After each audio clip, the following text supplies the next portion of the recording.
What's going on, Dividend Chasers? It's the Dividend Bloodhound here with another investing episode. In this episode, we're going to talk about what a dividend yield is.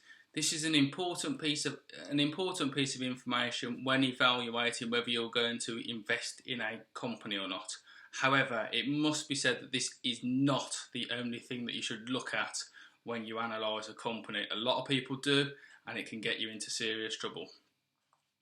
Right, welcome to my channel. If you like the video, please, and you get value out of it, please hit the subscribe and the like button in the corner there, so I can bring my content to far more people and spread the word and help a lot of people become more financially aware and financially literate. Right, and into the video. So, what is a dividend yield? Well, that is the ratio of a company's annual dividend compared to its actual share price at the time of purchase. Now, it is a relatively simple equation. I've just drew it out here. I don't know if you can see that. There we go. It's a really simple equation, as you can see there. Once you divide it out, you can actually see how much in percentage form you get back every time you get a dividend payment over the course of a year. Now, this calculation will change based on the share price, of course. So as the price goes up, the dividend yield will get lower. As the price comes down, dividend yield will increase. Now, it's important to bear that in mind, depending on the company you invest with, on how much growth they're going to be doing. The more mature companies out there, their share price tends to have evened out, and it might go up and down a few percentage points, but usually stays about this in the same sort of area, plus or minus 10%, and therefore the dividend yield is quite stable. Now, the more volatile companies that go up and down very quickly, you could 1 minute have a lower share price where the yield is obviously quite high, then all of a sudden it bounces up and then the yield is a lot lower because the share price has obviously gone up. So yeah, you need to be careful when investing in these companies that you don't just look at the yield the company offers, because this doesn't necessarily predict and give an indication of the health of the company. There are a lot of companies, usually actually, to be fair, the higher the yield, that there's a reason for that, and that's because people and shareholders have bailed out of the company, meaning that the price is obviously low and the dividends that they're paying is in comparison higher.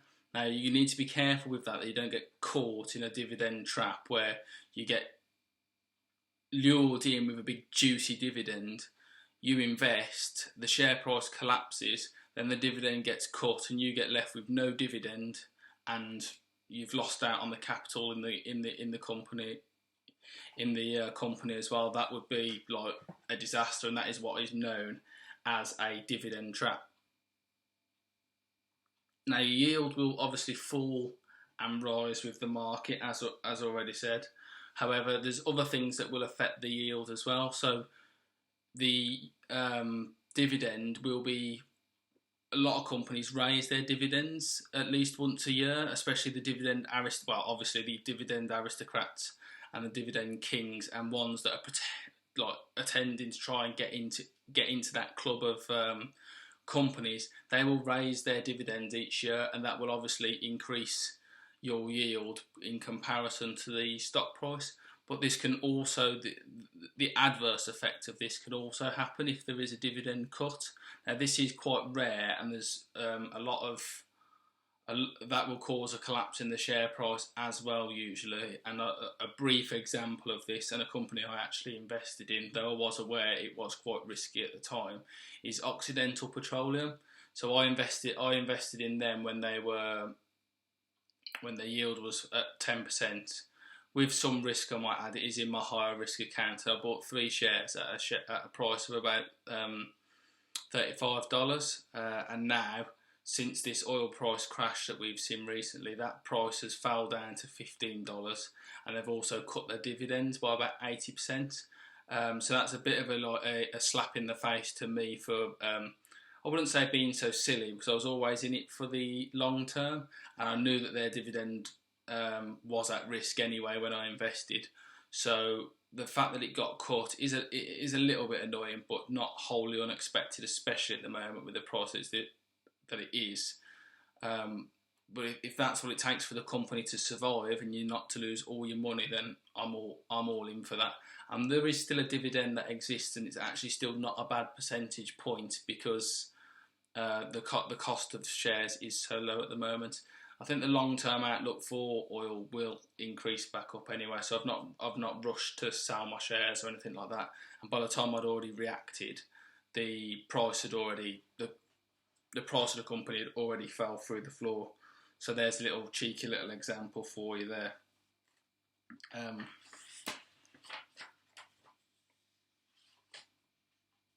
So the dividend yield can't really be used, as I've already said, to determine the health of the company.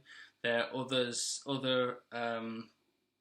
what's the word for it? There are other matrices to do that, and other mathematical equations that will give you a better indication. Simply just actually getting involved in the annual report or in the quarterly earnings call will actually give you a better solid indication of how the company is doing in terms of its earnings per share, its debt, and and its actual revenue.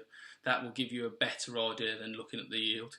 It's a nice little indication to see how much you're going to earn as an investor, but it's something that you should bear in mind isn't really a true indicator of health. Now, there are generally, as I've said, mature companies will pay out a decent dividend, and their share price will remain largely the same. And as their dividend increases, if that's what they want to do, then you will obviously benefit from that. And some companies have a higher dividend yield to make up for the fact that they're a mature company, or they might even experience some slight depreciation or slight losing of value in the company's share price, because they're not a growing company anymore. And I'd say like a prime example of this is IBM. So IBM's share price has come down over the years, but they've always maintained their dividend at about 4%, and it's up closer now to 5% as they've lost a little bit of value. But they are a mature company, and they're always going to churn out that sort of value.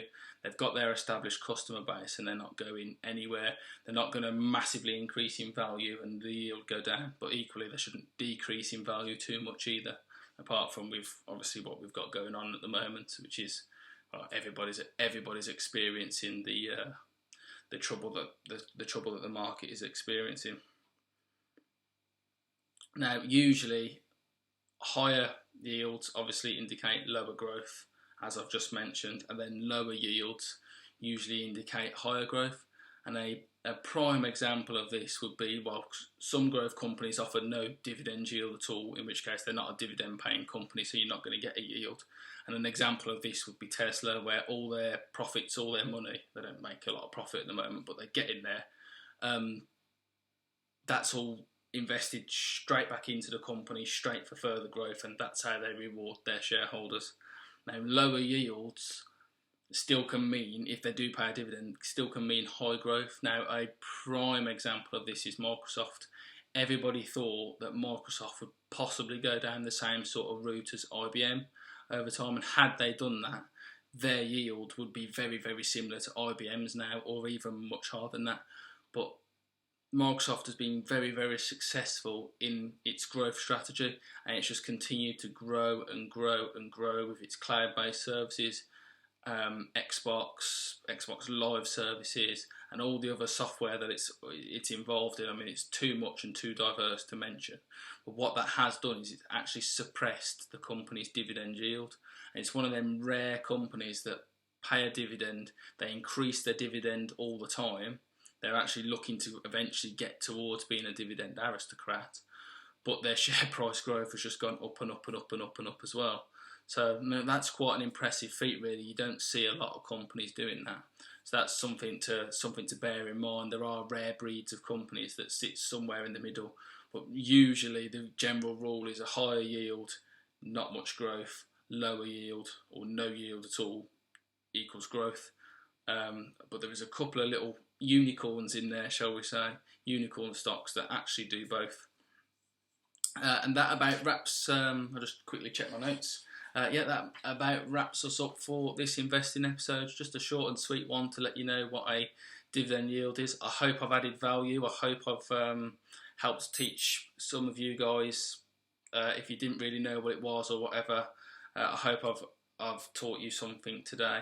If you do like this video, please hit the like button and let's get this video out there for more and more people to see, because that's what it's all about, helping more people become financially aware and financially literate.